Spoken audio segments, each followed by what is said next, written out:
السلام علیکم سامعین، رمضان کے مبارک موقع سے آپ کی خدمت میں حاضر ہے سورہ نور کی چند آیتیں، ان کا ترجمہ اور مختصر سی وضاحت۔ اعوذ باللہ من الشیطان الرجیم، بسم اللہ الرحمن الرحیم۔ ألم تر أن الله يسبح له من في السماوات والأرض والطير صافات كل قد علم صلاته وتسبيحه والله عليم بما يفعلون۔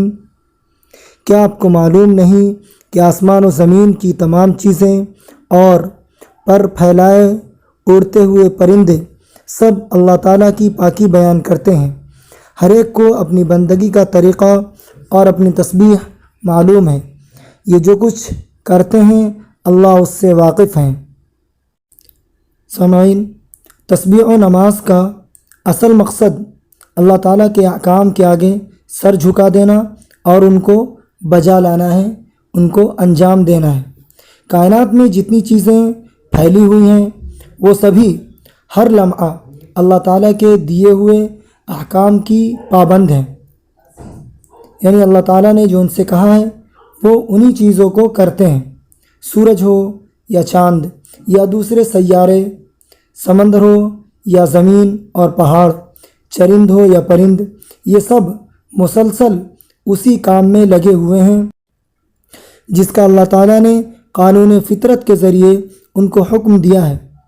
اس طرح اگرچہ ان کے پاس زبانیں نہیں ہیں جو الفاظ میں اللہ کی پاکی اور اس کے حکم کے سامنے تابعداری کو بیان کریں، لیکن یہ زبان آل سے ہر وقت اللہ کی پاکی بیان کرنے میں مشغول ہیں۔ بعض مفسرین کی رائے ہے کہ واقعی دنیا کی تمام مخلوقات اللہ تعالیٰ کی تسبیح پڑھتی ہیں اور اللہ سے دعائیں کرتی ہیں، لیکن انسان ان کی زبان سمجھنے سے قاصر ہے۔ وَلِلَّهِ مُلْكُ السَّمَاوَاتِ وَالْأَرْضِ وَإِلَى اللَّهِ الْمَصِيرُ۔ تمام آسمان و زمین میں اللہ ہی کی حکومت ہے اور اللہ ہی کی طرف سب کو واپس آنا ہے۔ أَلَمْ تَرَ أَنَّ اللَّهَ يُزْجِي سَحَابًا ثُمَّ يُؤَلِّفُ بَيْنَهُ ثُمَّ يَجْعَلُهُ رُكَامًا فَتَرَى الْوَدْقَ يَخْرُجُ مِنْ خِلَالِهِ وَيُنَزِّلُ مِنَ السَّمَاءِ مِنْ جِبَالٍ فِيهَا مِنْ بَرَدٍ فَيُصِيبُ بِهِ مَنْ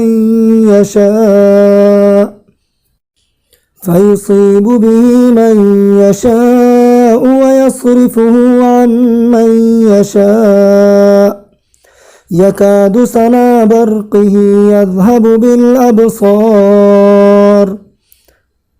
آپ نے دیکھا نہیں کہ اللہ تعالیٰ بادل کو نکالتے ہیں، پھر اس کو آپس میں ملا دیتے ہیں، پھر اس کو تہ بتہ فرما دیتے ہیں، پھر تم دیکھتے ہو کہ اسی درمیان سے بارش برستی ہے، اور اللہ بادل کے پہاڑوں میں سے اولے برساتے ہیں، جس پر چاہتے ہیں گرا دیتے ہیں اور جس سے چاہتے ہیں اس کا رخ پھیر دیتے ہیں۔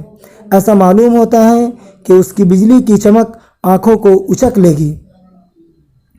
يُقَلِّبُ اللَّهُ اللَّيْلَ وَالنَّهَارَ إِنَّ فِي ذَلِكَ لَعِبْرَةً لِأُولِي الْأَبْصَارِ۔ اللہ رات اور دن کو بدلتے رہتے ہیں، یقیناً اس میں اہل نظر کے لیے عبرت کا موقع ہے۔ وَاللَّهُ خَلَقَ كُلَّ دَابَّةٍ مِّن مَّاءٍ فَمِنْهُم مَّن يَمْشِي عَلَى بَطْنِهِ وَمِنْهُم مَّن يَمْشِي عَلَى رِجْلَيْنِ وَمِنْهُم مَّن يَمْشِي عَلَى أَرْبَعٍ يَخْلُقُ اللَّهُ مَا يَشَاءُ إِنَّ اللَّهَ عَلَى كُلِّ شَيْءٍ قَدِيرٌ۔ اللہ نے ہر جاندار کو پانی سے پیدا فرمایا ہے۔ پھر ان میں سے بعض پیٹ کے بل چلتے ہیں، بعض 2 پاؤں پر اور بعض 4 پاؤں پر۔ اللہ جو چاہتے ہیں بناتے ہیں۔ یقیناً اللہ تعالی ہر چیز پر قادر ہے۔ لقد انزلنا آیات مبینات واللہ یہدی من یشاء الی صراط مستقیم۔ ہم نے واضح دلیلیں اتار دی ہیں اور اللہ جسے چاہتے ہیں سیدھے راستے کی ہدایت سے نوازتے ہیں۔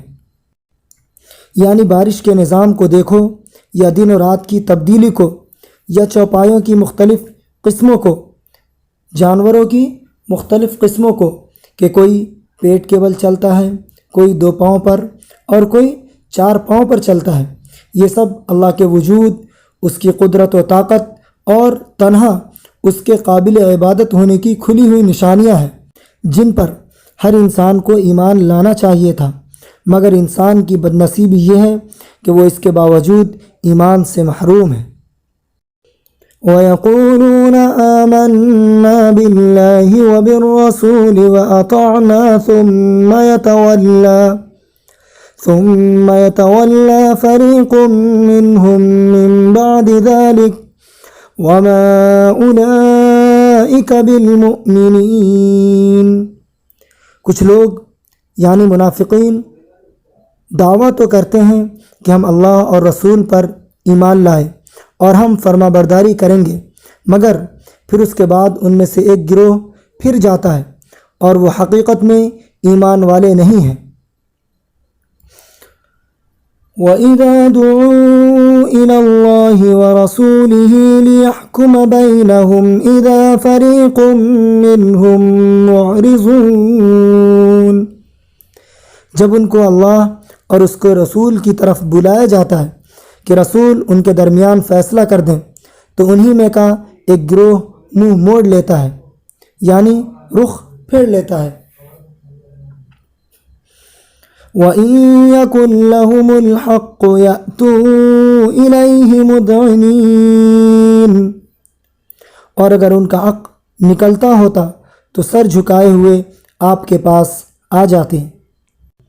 أَفِي قُلُوبِهِم مَّرَضٌ أَمِ ارْتَابُوا أَمْ يَخَافُونَ أَن يَحِيفَ اللَّهُ عَلَيْهِمْ وَرَسُولُهُ بَلْ أُولَئِكَ هُمُ الظَّالِمُونَ۔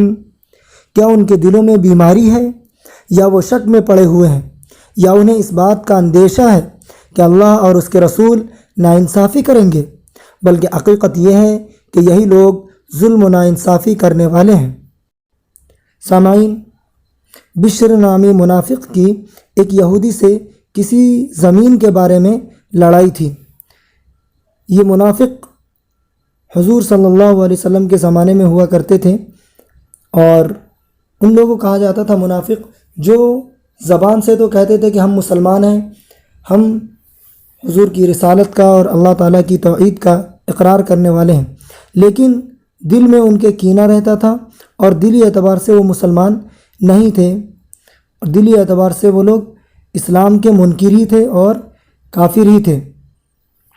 تو ایسے لوگوں کو منافق کہا جاتا تھا۔